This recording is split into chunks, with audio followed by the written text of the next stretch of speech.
వచ్చేసింది ఆది శ్రావణం షాపింగ్ అంతటికి అతిపెద్ద కేజీ సేల్. కేజీ సేల్ తో పాటు up to 61% off 1+1 offers, combo offers ఇంకా మరెన్నో. CMR shopping mall. Good morning Devi Prasad sir. Good morning. అలాగే ప్రముఖ రాజకీయ విశ్లేషకులు నిఖిల్ రావు గారు కూడా జాయిన్ అయ్యారు. నిఖిల్ గారు గుడ్ మార్నింగ్ అండి. దేవ్ సార్, ముందు మీ నుంచి స్టార్ట్ చేస్తున్న ప్రధానంగా నిన్న జరిగినటువంటి నర్సంపేటకు సంబంధించి మాజీ ఎమ్మెల్యే పెద్ది సుదర్శన్ రెడ్డి గారి అంతిమ యాత్ర కడసారి చూడడానికి చాలా పెద్ద ఎత్తున జనం తరలి వచ్చారు. లక్షలాది మంది వచ్చి వారికి కడసారి నివాళులు అర్పిస్తూ కడసారి అంతిమ యాత్రలో పాల్గొన్నటువంటి సందర్భం మనం చూసాం. అలాగే బీఆర్ఎస్ క్యాడర్ కూడా వారి అంతిమ యాత్రలో పాల్గొన్నటువంటి సందర్భం సంబంధించి మీరేమంటారు? గుడ్ మార్నింగ్ సురేష్, వీక్షకులకు శుభోదయం. నిఖిల్కు గుడ్ మార్నింగ్. ప్రధానంగా పెద్ది సుదర్శన్ మరణం అనేటువంటిది బీఆర్ఎస్ పార్టీకి, తెలంగాణ సమాజానికి ఒక తీరని లోటు. ఒక నిబద్ధత గల నాయకుడు, ప్రజల పట్ల కమిట్మెంట్ ఉన్నటువంటి నాయకుడు, ప్రజా సమస్యల పరిష్కారం కోసం ఎమ్మెల్యేగా ఉన్నా లేకున్నా ఒక నిరంతరం ఆ సమస్యలను పరిష్కరించాలని తపన పడి తెలంగాణ ఉద్యమంలో ఒక నిటారుగా నిలబడినటువంటి ఒక గొప్ప నాయకుడు సుదర్శన్ రెడ్డి కోల్పోవడం అనేటువంటిది అందరికీ కూడా చాలా బాధాకరం. నిన్న మేమందరం కూడా అంతిమయాత్రలో పాల్గొన్నటువంటి సందర్భంలో వరంగల్లో ప్రొఫెసర్ జయశంకర్ గారు తెలంగాణ రాష్ట్ర సాధన కోసం కేసీఆర్ గారితో భుజం కలిపి భావజాల వ్యాప్తి చేసినటువంటి జయశంకర్ గారి అంతిమయాత్ర నిన్న గుర్తొచ్చింది. ఎందుకంటే ఆ రోజు కూడా జయశంకర్ గారి మరణం రోజు తండోపతండాలుగా వేలాది మంది జనం జయశంకర్ గారి మరణం పట్ల ఎట్లయితే కన్నీరు గార్చిందో, మళ్ళీ ఆ తర్వాత పెద్ది సుదర్శన్ రెడ్డి గారి మరణం పట్ల మొత్తం సమాజం అంతా కూడా తల్లడిల్లిపోయినటువంటి సందర్భాన్ని చూసాం. నిన్న బారులు తీరినటువంటి జనం, మొత్తం మధ్యతరగతి పేద తరగతి ప్రజానీకం అంతా కూడా కళ్ళలో కన్నీళ్ళు. మా నాయకుడు పోయిండు, మాకు దిక్కు పోయింది అనేటువంటి ఒక రోదనలతో, ఆక్రందనలతో నిన్న కన్నీళ్లతో నల్లబెల్లి తడిసిపోయింది సురేష్. నిన్న కేటీఆర్ గారు, హరీష్ రావు గారు ఉదయం నుండి కూడా వారి దగ్గర ఉండి, అంటే ఆయన రక్షించుకోవడానికి చేసినటువంటి ప్రయత్నం, కేసీఆర్ గారు హాస్పిటల్ కు వచ్చి ఎంత విశ్వ ప్రయత్నం చేశారు. అంతర్జాతీయంగా ఉన్నటువంటి అనేక మంది వైద్య నిపుణుల సలహాలు తీసుకొని వాటికి ట్రీట్మెంట్ ఇచ్చినప్పటికీ కూడా ఫలించకపోవడం అనేటువంటిది అందరికీ బాధ కలిగించేటువంటి విషయం. కాబట్టి సుదర్శన్ రెడ్డి గారి మరణం అనేటువంటిది ఎవ్వరి అసలు తీర్చలేనటువంటి లోటు. ముఖ్యంగా కేసీఆర్ గారికి 2001 నుండి తెలంగాణ రాష్ట్ర సాధన కోసం టిఆర్ఎస్ పార్టీ పెట్టినప్పటి నుంచి కూడా దాదాపు ఒక 8 ఏళ్ళు వరంగల్ జిల్లా అధ్యక్షుడిగా సుదర్శన్ రెడ్డి గారు సేవలు అందించారు. తన పెళ్లి కూడా తెలంగాణ రాష్ట్ర సాధన జరిగిన తర్వాత చేసుకుంటామని చెప్పి దానికి తప్పకుండా కేసీఆర్ గారు రావాలని తిరుపతిలో పెళ్లి చేసుకున్నటువంటి ఘటనలు చూసి,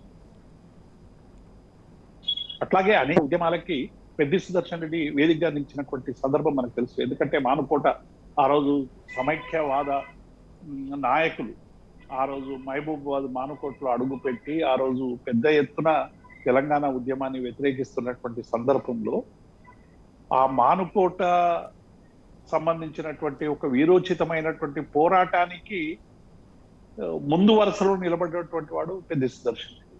అట్లాగే అనేకం, అది బిలియన్ మార్చ్ అయినా, లేకుంటే సాగరహారం అయినా, లేకుంటే తెలంగాణ ప్రజల ఆకాంక్షల కోసం జరిగినటువంటి ప్రతి ఉద్యమంలో తను పాల్గొనడమే కాకుండా వరంగల్ జిల్లా ప్రజానికాన్ని, వరంగల్ జిల్లా నాయకుల్ని, మొత్తం తెలంగాణ సమాజాన్ని నడిపించేటువంటి క్రమంలో ఆయన చేసినటువంటి పోరాటం కానీ, ఆయన నిర్వహించినటువంటి పాత్ర కానీ అందరం ఇలా గుర్తుంచుకొని తీరాల్సిందే. నిన్న దాదాపు ఎన్ని గంటలు వెయిట్ చేశారు సురేష్ ని, అసలు మనం చాలా విచిత్రం. అనేక మంది కూడా వెయిట్ చేసి 6-7 గంటలు వెయిట్ చేసి మా నాయకునికి కడసారి నివాళులు అర్పించాలని చూసినటువంటి ఆ సన్నివేశం చూస్తూ ఉంటే నిజంగా ప్రజా జీవితంలో సుదర్శన్ రెడ్డి గారు వ్యవహరించినటువంటి తీరును అర్థం చేసుకొని ప్రజల పట్ల కమిట్మెంట్ తో పనిచేయాలనేటువంటి ఒక చైతన్యం ప్రతి ఒక్కరిలో కూడా నిన్న కలిగింది. మనకు కావాల్సింది ఇది, ప్రజల్లో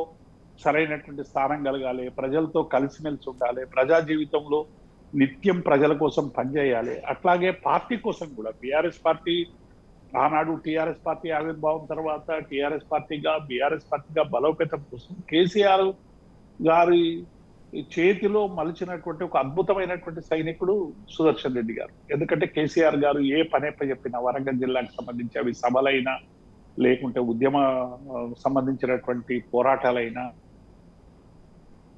లేకుంటే 5 కాలంలో అక్కడ ఎమ్మెల్యేగా ఉన్నటువంటి కాలంలో, ఆ తర్వాత మొత్తం 9 సంవత్సరాల కాలంలో తెలంగాణ ప్రభుత్వం చేసినటువంటి అనేక సంక్షేమ పథకాలని, అనేక నీటి వనరులకు సంబంధించి కావచ్చు, లేకుంటే విద్యుత్ కు సంబంధించి కావచ్చు, అనేక సంక్షేమ పథకాలని వరంగల్ జిల్లా ప్రజలకు, ముఖ్యంగా నరసంపేట ప్రాంత ప్రజానీకానికి అందించడంలో ఆయన చేసినటువంటి కృషి ప్రజలందరూ కూడా వలబోస్తున్నారు. నేను అందరూ కూడా అసలు మనం ఆ సన్నివేశాలు చూస్తూ ఉంటే నిజంగా ఒక గొప్ప సైనికుడిని బీఆర్ఎస్ పార్టీ కోల్పోయింది. అలాంటి చైతన్యం కలిగినటువంటి నాయకుల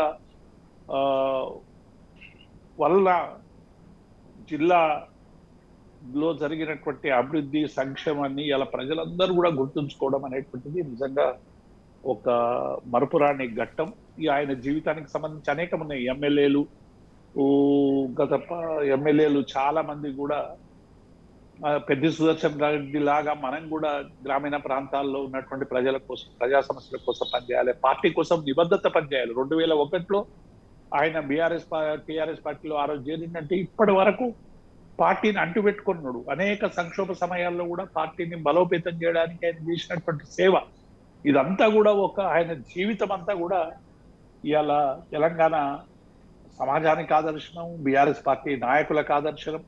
అటువంటి నాయకుడిని కోల్పోవడం అనేటువంటిది ఒక గొప్ప లోటుగా మేము భావిస్తా ఉన్నాం.